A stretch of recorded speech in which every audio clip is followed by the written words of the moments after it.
Le 22 août 1944, 9 heures du matin. Le son le plus dangereux dans les Alpes italiennes était le silence. Haut au-dessus du col du Brenner, un seul avion de chasse américain tombait du ciel. Le pilote, le capitaine Jack Reynolds, était assis dans le cockpit d'un P-47 Thunderbolt. Ce n'était pas un planeur, c'était un monstre de 7 tonnes fait d'acier et de plaques de blindage. C'était le chasseur monomoteur le plus lourd de toute la guerre. Et à cet instant, son moteur massif était mort. L'hélice quadripale, habituellement un flou de mouvement, était figée, immobile. Elle dépassait devant le nez comme une branche d'arbre morte.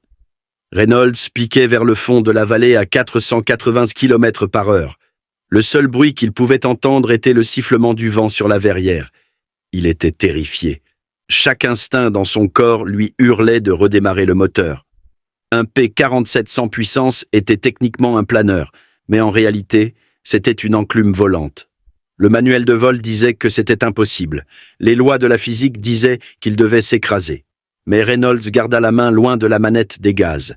Il poussa le manche vers l'avant, dirigeant la brique de 7 tonnes vers le tunnel le plus défendu d'Europe. Il misait sa vie sur une idée simple. Si l'ennemi ne pouvait pas l'entendre, il ne pouvait pas le tuer.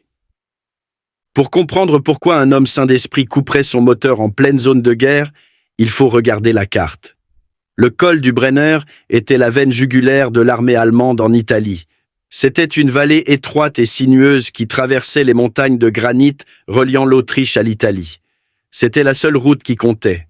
Chaque char, chaque obus d'artillerie et chaque litre d'essence dont les Allemands avaient besoin pour combattre devait descendre par ce col en train. Les Allemands le savaient.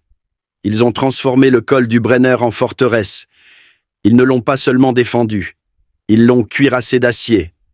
Chaque entrée de tunnel, chaque pont, chaque gare de triage était ceint de tours de flaques.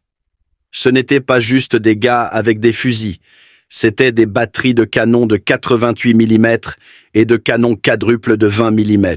Ils dressaient un rideau d'acier explosif si épais que les pilotes américains l'appelaient la fermeture éclair. Si vous essayiez de voler dans la vallée, la fermeture éclair se refermait sur vous et vous mourriez. Mais les canons de flak n'étaient pas le vrai problème. Le vrai problème, c'était les oreilles. Les Allemands avaient installé un réseau de détecteurs acoustiques dans toutes les montagnes. C'étaient des radars acoustiques primitifs. Ils ressemblaient à d'énormes trompettes métalliques ou à des tubas boulonnés ensemble pointés vers le ciel. Ils étaient assez sensibles pour entendre le moteur d'un avion de chasse à 16 km de distance. Dès qu'une patrouille américaine entrait dans la vallée, les détecteurs acoustiques captaient le grondement. Les opérateurs tournèrent les manivelles, localisaient la direction et téléphonaient aux batteries de flak. Au moment où les avions américains arrivaient réellement au-dessus de la cible, les artilleurs allemands étaient déjà à leur poste, cigarettes éteintes, doigts sur les détentes, surveillant le coin de ciel spécifique où les avions allaient apparaître. Pire encore, les mécaniciens des trains connaissaient la procédure. Quand les sirènes hurlaient, ils accéléraient et conduisaient leurs locomotives dans les tunnels. Les montagnes étaient en granit massif. Un train à l'intérieur d'un tunnel était invincible. Vous pouviez larguer une bombe de 450 kg sur la montagne, le train ne broncherait pas. Les pilotes américains du 57e Fighter Group étaient frustrés. Ils volaient des centaines de kilomètres, évitaient la flaque et arrivaient juste à temps pour voir le dernier wagon du train disparaître dans la gueule sombre d'un tunnel. Ils combattaient des fantômes. Le capitaine Jack Reynolds en avait assez de combattre des fantômes. C'était un pilote vétéran, un homme qui avait effectué assez de missions pour savoir que les tactiques standards échouaient. Reynolds pilotait le P-47 Thunderbolt, affectueusement surnommé le Jug, la cruche. C'était le linebacker du ciel. Il n'était pas beau, il n'était pas gracieux. Il était énorme. Complètement chargé de carburant et de bombes, il pesait aussi lourd qu'un bus scolaire. Les pilotes de Spitfire britanniques se moquaient du Jug. Ils disaient que les Américains avaient appris à une brique à voler. Ils disaient que pour éviter un chasseur allemand dans un P-47, il suffisait de défaire son harnais et de courir autour du cockpit. Mais le Jug avait un avantage. Il était costaud. Vous pouviez le traverser un mur de briques, il en ressortirait de l'autre côté. Il avait un moteur radial de 18 cylindres qui développait 2000 chevaux. C'était une bête, mais les bêtes sont bruyantes. Le P-47 était l'un des avions les plus bruyants de la guerre. On entendait le hurlement du turbocompresseur à des kilomètres à la ronde. Ce bruit faisait tuer les amis de Reynolds. Chaque fois qu'ils approchèrent du col, les détecteurs acoustiques allemands les trahissaient. Reynolds passait ses nuits aux messes des officiers, fixant sa bière, essayant de résoudre l'énigme. Comment faire passer subrepticement un monstre bruyant de 7 tonnes devant un dispositif d'écoute? La réponse lui vint lors d'une patrouille ennuyeuse. Il regarda un faucon chasser dans la vallée. L'oiseau ne battait pas des ailes, il les repliait simplement et piquait. Il était silencieux, il était rapide, il frappait avant que le lapin ne sache même qu'il était là. Reynolds se demanda si un avion de 7 tonnes pouvait faire la même chose. Il emmena son avion pour un vol d'essai derrière les lignes alliées. Il grimpa à 3600 mètres. Il regarda ses instruments, puis il atteignit la commande de richesse et la tira complètement en arrière jusqu'à la coupure de ralenti. Le moteur s'étouffa, l'hélice massive vibra et s'arrêta. Le rugissement disparut. La sensation était écœurante. Sans la poussée du moteur, le P-47 cessa de voler et commença à tomber. Le nez plongea comme une pierre. Reynolds sentit son estomac lui monter à la bouche. L'avion voulait décrocher, il voulait se retourner et tomber en vrille vers le sol. Mais Reynolds lutta. Il poussa le nez vers le bas, échangeant de l'altitude contre de la vitesse. Il découvrit que s'il maintenait la descente assez raide, l'avion lourd prenait de la vitesse comme un bobsleigh. Il regarda l'indicateur de vitesse monter 320, 400, 480 km/h. Le lourd fuselage fendait l'air avec un sifflement terrifiant. C'était stable, c'était rapide, et plus important encore, c'était silencieux. Il plana sur 5 km, perdant rapidement de l'altitude, mais se déplaçant assez vite pour éviter la flaque. Quand il atteignit le bas de sa descente imaginaire, il remit brusquement la commande de richesse en position riche et appuya sur le démarreur. Le moteur toussa, crachota et rugit à nouveau. Il se redressa juste au-dessus des arbres. Ça avait marché. Mais quand Reynolds présenta l'idée à son officier supérieur, le colonel ne vit pas une tactique géniale. Il vit un mot de suicide. Le colonel regarda Reynolds comme s'il avait une deuxième tête. Il rappela à Reynolds que le P-47 avait la finesse d'un pied de biche. Il expliqua que si le moteur ne redémarrait pas, ce qui arrivait souvent avec les moteurs radio qui refroidissaient trop vite, il n'y avait pas de seconde chance. On ne pose pas un P-47 en montagne sans moteur. On s'écrase. Le colonel qualifia l'idée de suicide par la physique. Il dit que les montagnes du col du Brenner étaient trop escarpées. La vallée était trop étroite. Si Reynolds se trompait de 3 mètres dans sa descente, il s'étalerait sur une falaise de granit. Les tours de flaque allemandes étaient dangereuses. Oui, mais la gravité était invaincue. La tactique fut officiellement interdite. Le colonel dit à Reynolds de s'en tenir au manuel. Le bombardement en piqué se faisait avec le moteur hurlant, pas endormi. Reynolds se retourna à sa tente, furieux. Il savait que le colonel avait raison sur le risque, mais il savait aussi que la méthode standard ne fonctionnait pas. Ils perdèrent des avions chaque semaine à cause des batteries de flaques, et les trains allemands continuaient de rouler. Les moqueries des autres pilotes n'arrangeaient rien. Ils commencèrent à plaisanter sur le fait que Reynolds voulait transformer l'armée de l'air en club de planeurs. Il laissait des avions en papier sur sa couchette. Ils appelaient son avion la pierre volante. Mais la guerre ne se souciait pas des blagues. Fin août, les services de renseignement alliés envoyèrent un signal de panique à l'aérodrome. Un avion de reconnaissance avait repéré un train fantôme. C'était un transport massif tirant 30 wagons d'obus d'artillerie lourds. Il se dirigeait vers le sud en direction de la ligne gothique. Si ces obus atteignaient le front, des milliers de fantassins américains allèrent se faire massacrer. Le train se déplaçait de nuit et se cachait le jour. Le rapport des services de renseignement indiquait qu'il était actuellement garé à l'intérieur du tunnel impossible. C'était un tunnel spécifique près de la ville d'Avio. Il était creusé dans une paroi rocheuse verticale. L'entrée était protégée par un surplomb en béton. On ne pouvait pas le bombarder depuis une haute altitude parce que le surplomb faisait office de bouclier. Il fallait faire ricocher une bombe directement dans la gueule de la grotte. Et bien sûr, le tunnel impossible était gardé par la batterie de flak la plus meurtrière du secteur. 4 canons quadruples de 20 mm étaient positionnés juste au-dessus de l'entrée du tunnel. Ils avaient une vue parfaite sur l'approche. Si un avion américain s'approchait à moins de 3 km avec son moteur en marche, les détecteurs acoustiques le captaient et les quadruples 20 mm dressaient un mur de plomb qu'un moustique ne pouvait traverser. Le colonel regarda la carte. Il regarda le bulletin météo. Nuages bas, vent violent. Il savait qu'il ne pouvait pas envoyer un escadron complet. Il se ferait massacrer. Il avait besoin d'un miracle. Il avait besoin de quelqu'un d'assez fou pour essayer quelque chose qui n'était pas dans le manuel. Il convoqua Reynolds dans son bureau. Il ne dit pas grand-chose. Il pointa simplement la carte. Il dit à Reynolds que la cible devait être détruite. Il lui dit que la flaque était létale. Et puis il regarda par la fenêtre et dit « Je me fiche de comment tu t'y prends. Ne me parle pas de la physique. » Reynolds se dirigea vers son avion. Le personnel au sol avait chargé 2 bombes de 230 kg sous les ailes. C'étaient de lourds, vilains morceaux d'explosifs. Le chef d'équipe demanda à Reynolds s'il voulait les réglages de fusée standard. Reynolds dit oui. Il grimpa sur l'aile et regarda le massif P-47. Il semblait énorme, il semblait lourd.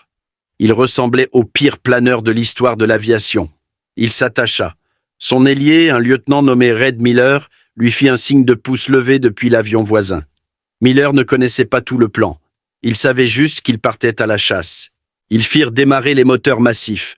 Les hélices devinrent un flou. Le bruit était assourdissant. Un grondement profond et vibrant qui secouait le sol. Alors que Reynolds roulait vers la piste, il regarda la manette de commande de Richesse. Ce petit bouton rouge était la différence entre la vie et la mort. Il allait faire la seule chose qu'un pilote n'est jamais censé faire. Il allait commettre le péché cardinal de l'aviation. Il allait éteindre le bruit. Pour comprendre la folie de ce que Reynolds s'apprêtait à faire, il faut comprendre la machine dans laquelle il était attaché. Le P-47 Thunderbolt n'était pas un planeur. C'était un char volant. Il était conçu pour faire une seule chose, aller vite grâce à un moteur massif de 2000 chevaux. Le moment où vous retiriez cette puissance, le P-47 cessait d'être un avion et commençait à être une collection de pièces métalliques lourdes cherchant un endroit où s'écraser. Les pilotes l'appelaient le Jug, parce qu'il avait la forme d'une cruche à lait. Il était épais, large et lourd. Il avait les propriétés aérodynamiques d'un piano à queue. Quand le moteur tournait, l'hélice quadripale massive agissait comme une énorme vis, s'accrochant à l'air et tirant la lourde cellule derrière elle. Mais quand le moteur s'arrêtait, cette même hélice se transformait en un énorme aérofrein. Le vent frappant les pales plates créait une traînée massive, ralentissant instantanément l'avion et tuant la portance. Reynolds avait appris cela à ses dépens lors de ses séances d'entraînement secrètes. 2 semaines avant la mission, il avait emmené son avion au-dessus de la mer Adriatique, loin des regards du colonel. Il voulait voir si la théorie de la panne moteur fonctionnait réellement. Il grimpa à 3000 mètres, vérifia son parachute et tira la manette de Richesse. Le moteur mourut. Le silence fut immédiat et terrifiant. L'avion vibra. Le nez plongea violemment. Reynolds regarda l'altimètre se dérouler comme une horloge avec un ressort cassé. Il perdait 600 mètres par minute. À ce rythme, il ne planerait pas jusqu'à la cible. Il tomberait dessus. Il lutta avec le manche, essayant de relever le nez pour prolonger la descente, mais l'avion lourd vibra et menaça de décrocher. Il tombait du ciel comme une pierre. Ce fut alors que Reynolds trouva la solution MacGyver. Il réalisa que le problème n'était pas seulement la gravité, c'était l'hélice. Les pales étaient réglées sur un pas fin pour la montée, ce qui signifiait qu'elles étaient plates face au vent. Quand le moteur mourait, ces pales plates agissaient comme un mur. Reynolds atteignit la commande de pas d'hélice. C'était une liaison mécanique qui changeait l'angle des pales de l'hélice. Il poussa la commande complètement vers l'avant sur le pas grossier. Les pales pivotèrent. Elles se tournèrent latéralement, coupant le vent au lieu de le frapper à plat. La traînée disparut. L'avion bondit en avant. Il était toujours lourd et il descendait toujours vite, mais maintenant il fendait l'air au lieu de le labourer. Reynolds poussa le nez vers le bas jusqu'à ce que l'indicateur de vitesse atteigne 480 km/h. Le lourd Jug se stabilisa. Il devint un traîneau de 7 tonnes.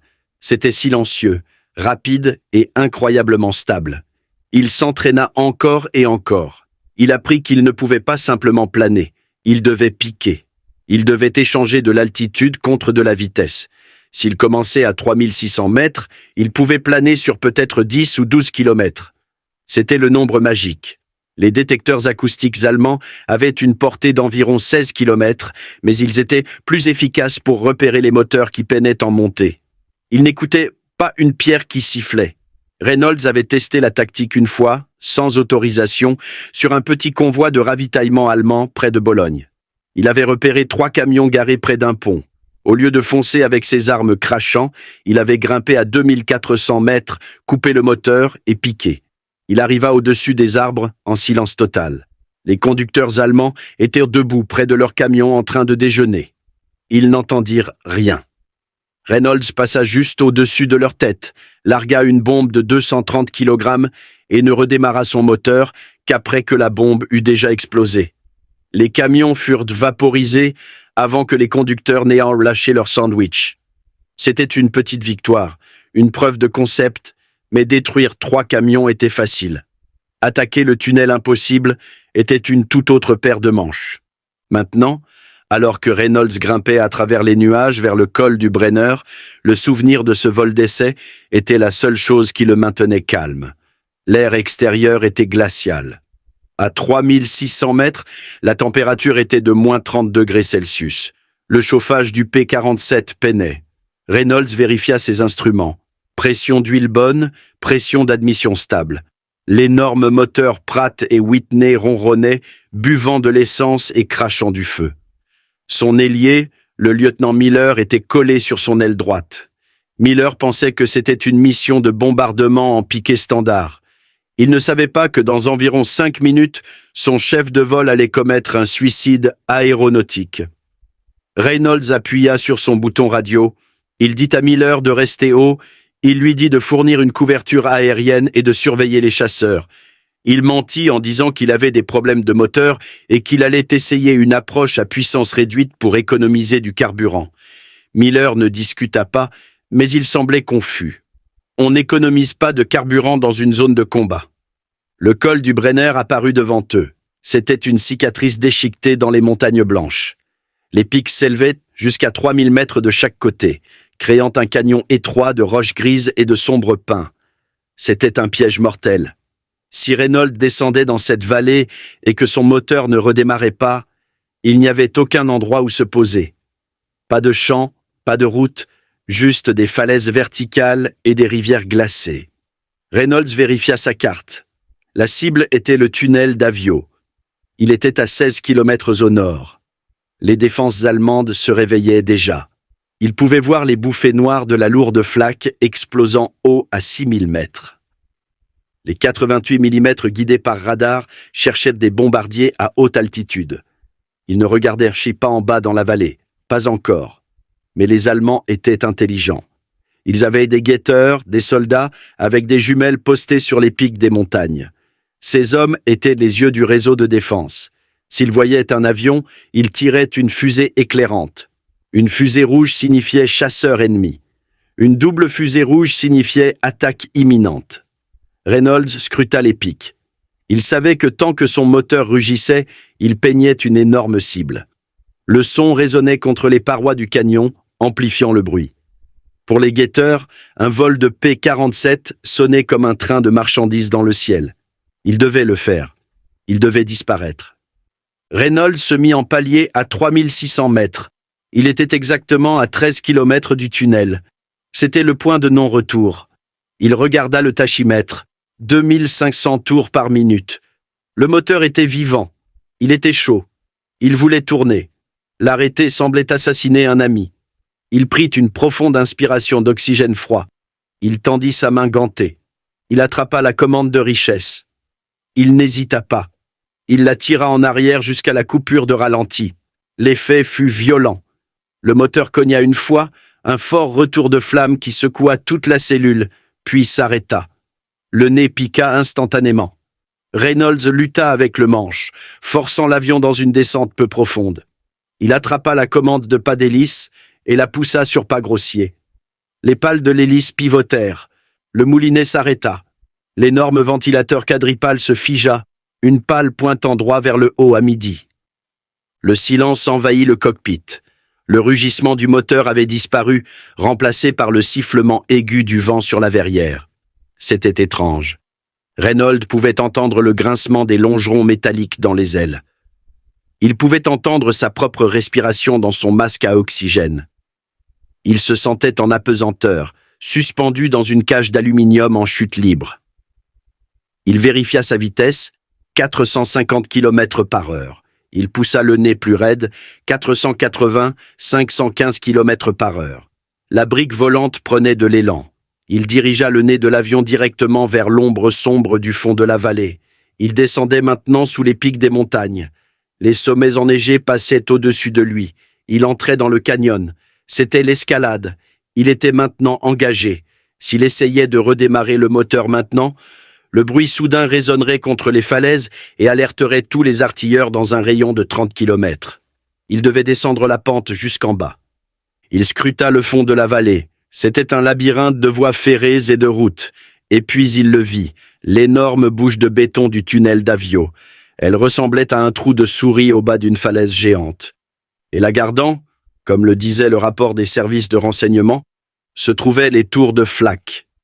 Il voyait clairement les fosses à canon. C'étaient des bunkers en béton construits dans la roche. Il voyait les canons des quadruples 20 mm pointés vers le ciel.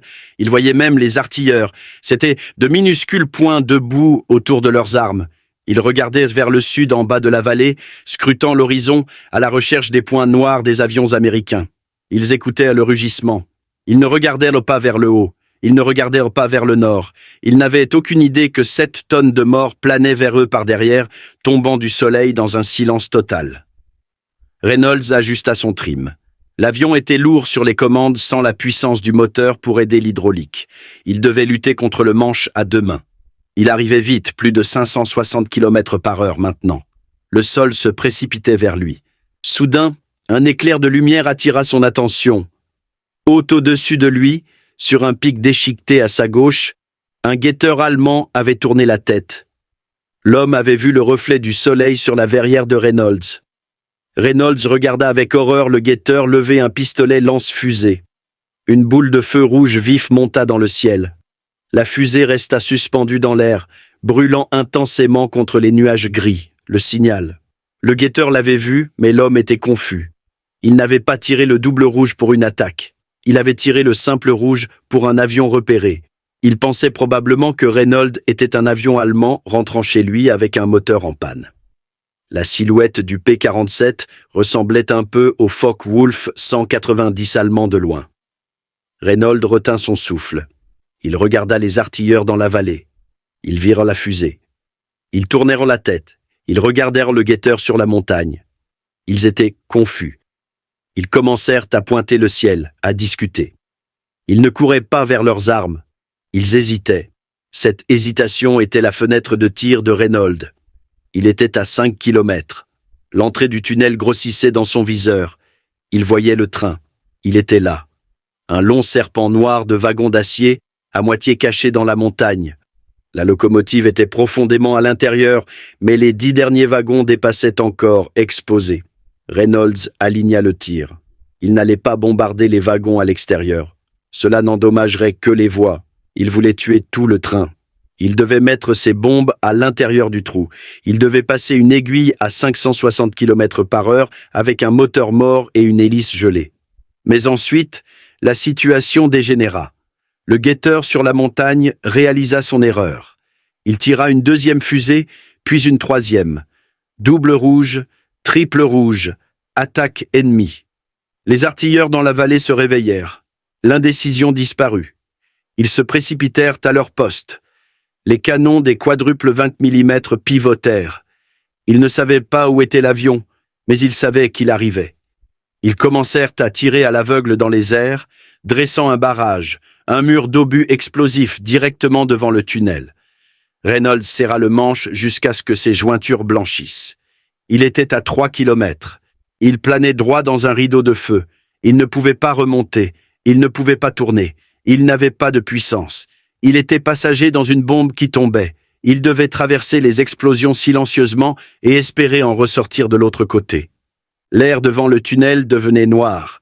Les artilleurs allemands, terrifiés par les fusées d'alerte mais confus par le silence, tiraient en panique. Ils envoyaient des milliers de coups dans le ciel vide, créant un barrage. C'était une tactique désespérée. Ils remplissaient un cube d'espace aérien spécifique d'éclats d'obus, espérant que l'avion américain y volerait. Mais parce qu'ils n'entendaient pas de moteur, ils visaient haut. Ils supposaient que l'attaquant arrivait en piqué puissant, rugissant depuis 3000 mètres. Ils avaient tort. Reynolds ne piquait pas du ciel.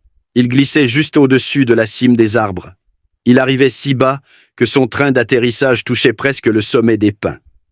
Le lourd P-47 fendait l'air comme une lame de rasoir. Il était sous le barrage. Il regarda les bouffées noires des obus de 88 mm exploser 150 mètres au-dessus de sa verrière. Les éclats pleuvaient sur ses ailes comme de la grêle sur un toit de tôle. Mais les ondes de choc étaient au-dessus de lui. Il surfait sous le rideau de la mort. Il était à 1,6 km. La vitesse diminuait. Il était descendu à 450 km par heure. Le lourd chasseur commençait à devenir mou. Les commandes devenaient molles. C'était la zone dangereuse. S'il devenait trop lent, l'avion de 7 tonnes cesserait de voler et commencerait à tomber. Il décrocherait et s'écraserait droit dans les fosses de Flak. Il devait chronométrer cela parfaitement. Il avait besoin d'assez de vitesse pour atteindre le tunnel, larguer les bombes et se relever, mais il ne pouvait pas être trop rapide, sinon les bombes dépasseraient et s'écraseraient contre la falaise au-dessus du trou. Reynolds se concentra sur l'entrée du tunnel. C'était une arche noire, peut-être 6 mètres de haut. Il voyait clairement le train maintenant. Les wagons de queue dépassaient, assis sur les voies comme des canards alignés. Mais toucher les wagons ne suffisait pas. Il devait faire entrer la bombe à l'intérieur. Il devait la faire ricocher. C'était une astuce que les pilotes de bombardiers utilisaient contre les navires. Si vous larguiez une bombe à un angle peu profond sur l'eau, elle ne coulait pas immédiatement. Elle rebondissait comme une pierre plate, sautant sur la surface jusqu'à ce qu'elle frappe le côté du navire. Reynolds allait faire la même chose, mais au lieu de l'eau, il utilisait les rails en acier et le ballast de gravier. Il visa un point à environ 45 mètres devant l'entrée du tunnel, 450 mètres. Le silence régnait toujours. Les artilleurs dans les bunkers en béton regardaient toujours vers le haut, leurs casques inclinés en arrière, leurs yeux scrutant les nuages. Ils étaient assourdis par leurs propres canons. Le martèlement lourd des quadruples 20 mm noyait le doux sifflement du chasseur planant. Reynolds était invisible à la vue de tous. 300 mètres. Il était engagé. Sa main planait au-dessus du levier de largage des bombes. Il retint son souffle. Il visa le nez de l'avion directement sur le gravier entre les voies. Il attendit. Il devait être proche, à bout portant, 180 mètres. Il pouvait voir les rivets sur les wagons. Il pouvait voir l'expression abasourdie sur le visage d'un chargeur allemand qui, par hasard, regarda en bas et vit un monstre de 7 tonnes flotter vers lui à 320 km par heure. Le soldat laissa tomber sa caisse de munitions. Sa bouche s'ouvrit pour hurler, mais il était trop tard. Maintenant. Reynolds tira le levier de largage. 2 bombes de 230 kg tombèrent des ailes. Le P-47 bondit instantanément vers le haut. Perdre 450 kg de poids mort changea la physique du planeur. Le nez voulait se cabrer. Reynolds lutta, poussant le manche vers l'avant pour garder l'avion de niveau. Il regarda les bombes tomber. Elles frappèrent le sol parfaitement. Elles n'explosèrent pas à l'impact. Elles étaient réglées avec des fusées à retardement. 4 secondes. Elles s'écrasèrent sur les traverses de chemin de fer, soulevèrent un nuage de poussière et rebondirent. Elles rebondirent 1 fois, 2 fois, 3 fois. Elles volèrent dans les airs comme des pierres sautées, franchirent les derniers mètres et disparurent dans l'obscurité noire de l'entrée du tunnel. Elles étaient entrées. Reynolds n'attendit pas pour voir l'explosion. Il avait un problème plus important. Il était maintenant à 60 mètres du sol, se déplaçant à 320 km par heure, se dirigeant droit vers une paroi rocheuse verticale de granit, et son moteur était mort. C'était le moment dont le colonel l'avait averti, la partie suicide du plan. Il devait transformer une brique qui tombait en avion en moins de 3 secondes. Reynolds poussa la commande de richesse à fond sur Rich. Il poussa la manette des gaz en avant. Il appuya sur le démarreur. Rien ne se produisit. L'hélice était toujours gelée en pas grossier, coupant l'air. Le démarreur électrique gémissait, essayant de faire tourner l'énorme moteur de 18 cylindres contre la force du vent. Les pales tournaient lentement, luttant contre la résistance, mais le moteur n'accrochait pas. Il était froid. L'huile était épaisse. Le carburant n'avait pas encore atteint les cylindres. Reynolds fixait la paroi rocheuse. Elle remplissait son pare-brise. Il pouvait voir les fissures individuelles dans le granit. Il allait mourir. Il allait s'écraser sur la montagne comme un insecte sur un pare-brise. Il hurla dans son masque à oxygène. Il pompa l'amorceur. Il pria le Dieu de la puissance. « Démarre, salaud !» Et puis le miracle arriva. Un cylindre s'enflamma. Une bouffée de fumée noire sortit de la tuyère d'échappement. Puis un autre, puis 5. Le moteur s'alluma avec un rugissement violent qui secoua toute la cellule. L'hélice devint un flou. Reynolds poussa la commande de pas d'hélice sur pas fin pour obtenir de l'accroche. Le moteur hurla en atteignant 2500 tours par minute. Le P-47 se réveilla. Le couple était énorme. L'avion se tordit vers la gauche. Reynolds écrasa la pédale de direction et tira le manche dans son ventre. Le lourd chasseur gémit sous la force G. Le nez se releva. Le ventre de l'avion frôla le sommet de la tour de Flak. Le souffle de son propre sillage fit voler les casques des artilleurs allemands. Il passa à la verticale. Il grimpa droit le long de la paroi de la falaise. Le moteur hurlait en pleine puissance d'urgence. Il était devenu une fusée. Et juste au moment où il franchissait le rebord du canyon, la détonation frappa. La montagne trembla. À l'intérieur du tunnel, les 2 bombes explosèrent. Mais elles ne firent pas sauter que quelques mètres de voie. Elles déclenchèrent une réaction en chaîne. Le train transportait des obus d'artillerie, des explosifs puissants. Quand les bombes de Reynolds explosèrent, elles firent détonner le premier wagon. Ce wagon fit détonner le second et le troisième. La pression à l'intérieur du tunnel n'avait nulle part où aller. Elle ne pouvait pas monter à travers la montagne. Elle ne pouvait pas descendre. Elle devait sortir. Le tunnel se transforma en un énorme canon. Une langue de feu orange massive jaillit de l'entrée du tunnel. Cela ressemblait à un dragon crachant des flammes. L'onde de choc était si puissante qu'elle désintégra l'entrée en béton. Elle souleva les wagons qui étaient encore à l'extérieur du tunnel et les projeta à travers la vallée comme des jouets. La tour de Flak, celle avec les mortels quadruples 20 mm qui avaient gardé l'entrée pendant 2 ans, fut effacée. L'incendie engloutit le bunker. Les artilleurs qui regardaient dans le ciel furent vaporisés instantanément. Ils ne surent jamais ce qui les avait tués. Ils n'entendirent jamais le moteur jusqu'à ce qu'il rugisse au-dessus de leur tête, et à ce moment-là, ils étaient déjà des hommes morts. Reynolds, grimpant à 900 mètres, sentit l'onde de choc frapper son avion. Cela ressemblait à une main géante frappant sa queue. Le P-47 tressauta et vacilla. Il regarda par-dessus son épaule. Un champignon de fumée noire et de poussière s'élevait du fond de la vallée, plus haut que les parois du canyon. L'entrée du tunnel avait disparu. Le train avait disparu. La voie avait disparu. Là-haut, son ailier, le lieutenant Miller, regarda toute la scène incrédule. Il avait vu Reynolds plonger dans la vallée et disparaître. Il avait attendu le crash. Il avait attendu la boule de feu qui signifierait que son chef de vol s'était étalé sur le granit. Au lieu de cela, il vit la montagne exploser, puis il vit la silhouette argentée du jug jaillir de la fumée comme un phénix. Miller appuya sur son micro. Sa voix tremblait. « Bon sang, Jack, tu n'as pas juste touché le tunnel, tu as déplacé la montagne. » Reynolds ne répondit pas immédiatement.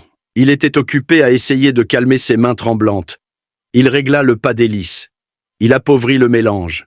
Il vérifia ses instruments. Tout était au vert. La bête était vivante. Il se mit en palier à 4500 mètres.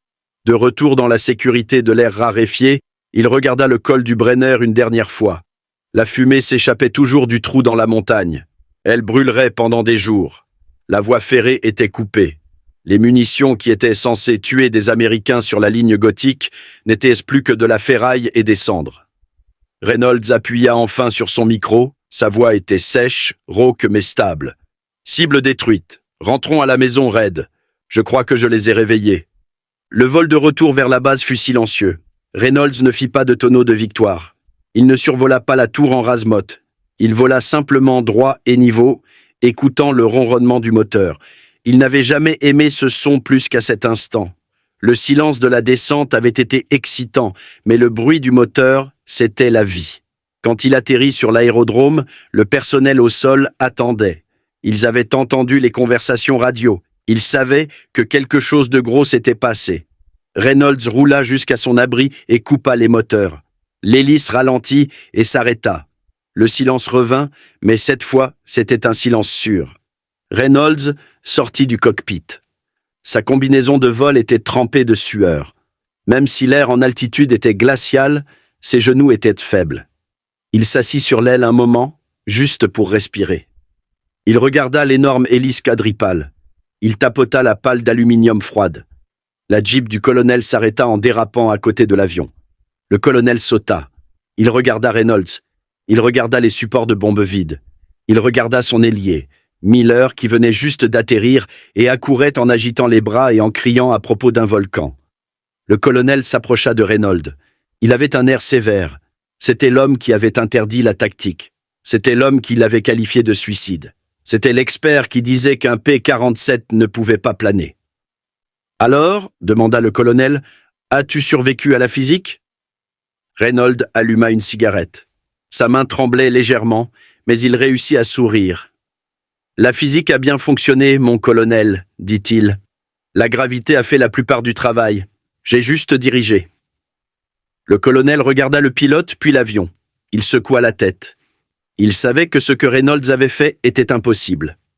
Cela défiait le manuel, cela défiait le bon sens. Mais il savait aussi que le tunnel impossible avait disparu. Le train impossible avait disparu. Et le pilote impossible était assis sur son aile, fumant une Lucky Strike. « Ne recommence jamais », dit le colonel, essayant de paraître en colère mais échouant complètement. « Et bon travail, Jack. Sacrément bon travail. » Mais l'histoire ne s'arrêta pas sur la piste. L'attaque en panne moteur n'était pas juste un coup unique. Reynolds avait prouvé que les défenses allemandes avaient un angle mort. Un angle mort fait de silence. Et dans les messes et les salles de briefing du 57e Fighter Group, les autres pilotes écoutaient. Les moqueries avaient cessé. Les plaisanteries sur le club de planeurs s'étaient arrêtées. Ils commencèrent à poser des questions. À quelle vitesse faut-il piquer? Quel est le meilleur pas d'hélice? De combien d'altitude a-t-on besoin? Reynolds attrapa une serviette en papier et un stylo. Il commença à dessiner des diagrammes. Il leur montra la finesse. Il leur montra la procédure de redémarrage. Il leur montra l'astuce du pas d'hélice grossier. Il ne racontait pas seulement une histoire de guerre. Il donnait un cours. La doctrine Donovan des bombardiers avait un nouveau cousin, la descente Reynolds. Ce n'était pas officiel, ce n'était pas dans le manuel. Le commandement continuait officiellement de le désapprouver parce que c'était diablement dangereux. Mais les pilotes savaient, quand la flaque était trop dense, quand la cible était trop dure, quand le bruit vous faisait tuer, parfois la meilleure arme que vous aviez était l'interrupteur d'arrêt. La campagne du col du Brenner allait devenir beaucoup plus silencieuse et beaucoup plus meurtrière. Reynolds avait ouvert la porte. Maintenant, le reste des briques volantes allait y passer. Le moteur du P-47 de Reynolds tic-taquait et crépitait en refroidissant sur le tarmac. Cela ressemblait à une voiture qui avait été trop poussée et rangée mouillée. Le personnel au sol envahit l'avion, mais ils ne commencèrent pas immédiatement le ravitaillement. Le chef d'équipe, un sergent grisonnant de Brooklyn, grimpa sur l'aile et ouvrit les panneaux du capot. Il voulait voir si la descente en panne moteur avait fissuré les cylindres. Le refroidissement rapide était mortel pour les moteurs radio. Quand vous coupez la puissance à 3600 mètres et que vous plongez dans l'air glacial, le métal se contracte, il rétrécit.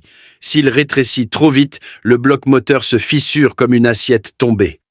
Le chef passa ses mains sur les énormes culasses. Il vérifia les conduites d'huile. Il vérifia les bougies. Il regarda Reynolds, qui fumait sa 3e cigarette en 10 minutes. Le chef essuya ses mains grasses sur un chiffon et acquiesça. Le moteur était bon. Il était costaud. C'était de la fonte américaine. Il avait encaissé les abus et en redemandait. Le chef tapota le capot comme si c'était un bon chien. Il savait que cette machine venait de faire quelque chose d'impossible, même s'il ne comprenait pas l'aérodynamique. Mais la vraie preuve n'était pas dans le moteur. Elle était dans le film. Chaque avion de chasse américain transportait une caméra de tir. Elle était montée dans l'aile et commençait automatiquement à filmer chaque fois que le pilote tirait avec ses armes ou appuyait sur un bouton. Reynolds avait déclenché la caméra juste avant de larguer les bombes. Il voulait une preuve. Il voulait que le colonel voie exactement à quoi ressemblait le suicide par la physique. Le développement du film prit 2 heures. Ce furent les 2 heures les plus longues de la vie de Reynolds. Il était assis dans l'attente de briefing, buvant du mauvais café, attendant le verdict. Le colonel faisait les 100 pas. Il était toujours sceptique. Il croyait que Reynolds avait touché le tunnel, bien sûr, mais il pensait probablement que Reynolds avait juste eu de la chance avec une descente standard. Il ne croyait pas vraiment qu'un chasseur de 7 tonnes pouvait planer comme un oiseau. Puis l'officier de renseignement entra avec la bobine. Il l'inséra dans le projecteur. La pièce devint sombre. L'écran s'anima. Le film était granuleux, en noir et blanc et silencieux, et le silence était la bande-son parfaite. Les images commencèrent haut. Elles montraient le nez du P-47 pointant vers la vallée. L'hélice était clairement visible dans le cadre. Ce n'était pas un flou. Elle était gelée. Une barre noire solide immobile contre le ciel. Le colonel haleta. Voir une hélice arrêtée en vol était contre nature. Cela ressemblait à un crash en cours. Le film montrait le sol se précipitant rapidement. Les arbres devenaient flous. Les explosions de flaques apparaissaient comme des bouffées grises silencieuses, mais l'avion ne broncha pas. Il glissa simplement en dessous. Puis le tunnel apparut. Il grandit de plus en plus jusqu'à avaler l'écran. Le colonel se pencha en avant. L'image trembla violemment au largage des bombes. L'avion se cabra, frôlant la cime des arbres, puis l'écran devint blanc. L'explosion était si massive qu'elle voila le film. La caméra capta l'onde de choc déchirant les arbres avant que Reynolds ne s'éloigne en grimpant. Les lumières se rallumèrent. La pièce était silencieuse comme une tombe. Le colonel regarda Reynolds. Il regarda l'hélice gelée sur la dernière image du film. Il prit sa tasse de café, but une gorgée et la reposa. Il réalisa qu'il ne pouvait pas interdire cela. On n'interdit pas une arme qui fonctionne. On la perfectionne. On l'enseigne. La descente Reynolds ne devint pas la procédure opérationnelle standard pour chaque mission. C'était trop dangereux pour ça. On ne l'utilisait pas pour bombarder un camion ou un pont légèrement défendu. On la gardait dans sa poche arrière. C'était l'atout dans la manche pour les cibles qui étaient impossibles. C'était pour les tunnels, les quartiers généraux, les stations radars, les endroits où les Allemands se sentaient en sécurité. Dans les mois qui suivirent, le 57e Fighter Group devint célèbre pour sa campagne de destruction de ponts. Il faisait partie de l'opération Strangle, l'effort massif pour couper les lignes de ravitaillement allemandes en Italie. Ils détruisirent des centaines de ponts et de tunnels, et chaque fois que la cible était trop chaude, chaque fois que la flaque était trop dense, les pilotes se regardaient et se tapaient sur les écouteurs. Ils grimpaient haut, coupèrent la richesse et se transformaient en fantômes. Les Allemands ne comprirent jamais. Ils ne pouvaient pas comprendre pourquoi leurs détecteurs acoustiques échouaient. Ils vérifièrent l'équipement, ils blâmèrent les opérateurs, ils pensèrent que les Américains avaient développé un nouveau moteur silencieux. Ils ne devinèrent jamais que la nouvelle technologie était juste un pilote américain fou tournant la clé sur la position arrêt. Reynolds termina son tour de service fin 1944. Il avait effectué 80 missions. Il avait détruit des trains, des chars et des tunnels. Il avait survécu à la flaque, aux chasseurs et au mauvais temps. Mais sa chance touchait à sa limite.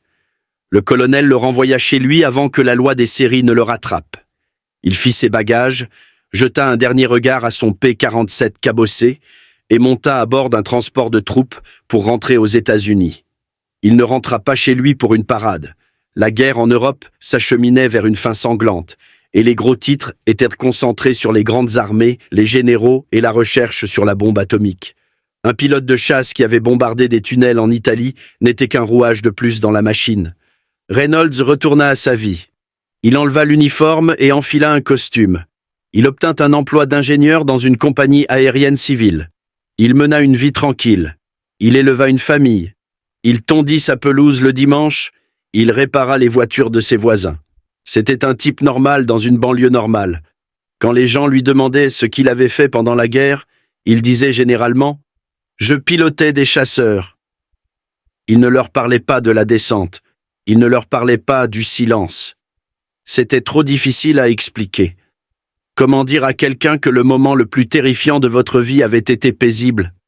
Comment expliquer que tomber du ciel dans une brique de 7 tonnes ressemblait à la liberté? Reynolds mourut en 1985. Il avait 68 ans. Ses funérailles furent simples. Quelques-uns des anciens du 57e se présentèrent. Ils se tinrent autour de la tombe, les cheveux gris et voûtés, portant leurs vieilles vestes de vol en cuir. Ils racontèrent des histoires. Ils rirent de la mauvaise nourriture et des tentes froides. Et puis, l'un d'eux, un type nommé Miller, son ancien ailier, se leva pour porter un toast. Il leva un verre de whisky. Il ne parla pas des médailles. Il ne parla pas des victoires. Il parla du bruit ou de son absence. « À Jack !» dit Miller, la voix brisée. Le seul pilote que j'ai jamais connu qui pouvait rester silencieux assez longtemps pour gagner une guerre. Le P-47. Thunderbolt est rappelé aujourd'hui comme une brute. Il est suspendu dans les musées, un énorme morceau d'aluminium et d'acier. Les gens le regardent et voient la puissance. Ils voient les 8 mitrailleuses dans les ailes. Ils voient les supports de bombes. Ils lisent le panneau qui dit 2000 chevaux. Ils imaginent le rugissement. Ils imaginent le bruit qui secouait le sol. Ils ne voient pas le planeur. Ils ne savent pas qu'à l'intérieur de cette bête métallique se trouve l'âme d'un faucon. Ils ne savent pas qu'un matin froid de 1944, cette machine a fait quelque chose qui défiait sa propre nature. Elle est devenue en apesanteur. Elle est devenue invisible. Nous sauvons ces histoires pour que le capitaine Jack Reynolds ne disparaisse pas dans le silence. Nous les racontons parce que l'histoire est bruyante. L'histoire est pleine d'explosions, de discours et de moteurs rugissants. Mais parfois, les moments les plus importants sont les plus silencieux. Parfois, le héros n'est pas le gars qui crie le plus fort. C'est le gars qui sait quand se taire. La prochaine fois que vous verrez une photo d'un P-47, ne regardez pas seulement les canons. Regardez l'hélice, imaginez-la gelée, imaginez le sifflement du vent sur la verrière, imaginez le courage qu'il a fallu pour tendre la main et tuer le moteur, pour faire confiance à la physique, et pour tomber dans la vallée de l'ombre de la mort sans faire un bruit. C'est l'héritage de la course fantôme, c'est le son de la victoire.